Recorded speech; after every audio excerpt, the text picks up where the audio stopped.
नमस्कार.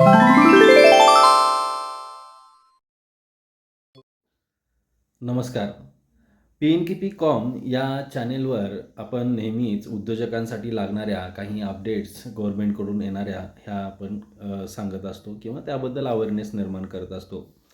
नुकताच ई.पी.एफ.ओकडून काही मेंबर्सच्या रजिस्ट्रेशनबद्दल काही चेंजेस करण्यात आले. त्यामध्ये जुन्या पद्धतीनुसार मेंबर्स म्हणजेच एम्प्लॉईंचं रजिस्ट्रेशन हे कंपनीच करत होती. परंतु आता ई.पी.एफ.ओने 1 ऑगस्ट 2025 पासून या प्रोसिजरमध्ये चेंजेस केले आहेत.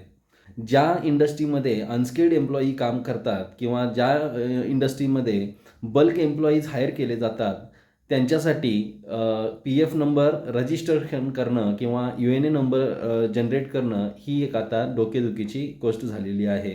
नवीन एम्प्लॉई जे एम्प्लॉई फर्स्ट टाईम त्यांचं पी.एफमध्ये रजिस्ट्रेशन होणार आहे त्यांचे यू.एन.ए. हे त्या मेंबरला म्हणजेच एम्प्लॉईला स्वतः जनरेट करायचे आहेत आणि तो यू.एन.ए. नंबर कंपनीला द्यायचा आहे. आता या यू.एन.ए. नंबर जनरेट करण्याची प्रोसिजर ही प्ले स्टोअरवरील उमंग ॲपद्वारे करायची आहे. त्या एम्प्लॉईचे यू.ए.एन. नंबर जनरेट करण्यासाठी आपल्याला एम्प्लॉईचा आधार कार्ड, आधार लिंक मोबाईल नंबर असणे गरजेचे आहे. त्यानंतर आपण प्ले स्टोअरला जाऊन उमंग ॲप डाउनलोड करणे गरजेचे आहे आणि त्याचबरोबर आधार फेस आर.डी. ॲप डाउनलोड करणे गरजेचे आहे. सर्वप्रथम हे 2 ॲप डाउनलोड केल्यानंतर पुढील प्रोसेस आपण करू शकतो. ती कशा पद्धतीने ते पाहूयात. प्ले स्टोअरला गेल्यानंतर अशा प्रकारे आपल्याला उमंग ॲप दिसेल. ते डाउनलोड केल्यानंतर आधार फेस आय.डी. ॲपसुद्धा डाउनलोड करा. उमंग ॲप ओपन केल्यानंतर आपल्याला पुढील गोष्टी दिसतील. त्यामध्ये रजिस्टर हिअर येथे क्लिक करून आपण स्वतःला रजिस्टर करून घ्या. त्यासाठी आधार लिंक मोबाईल नंबर, स्टेट व रजिस्टर या बटनावर क्लिक करा. त्यानंतर आपला लॉगिन आय.डी. पिन जनरेट करा.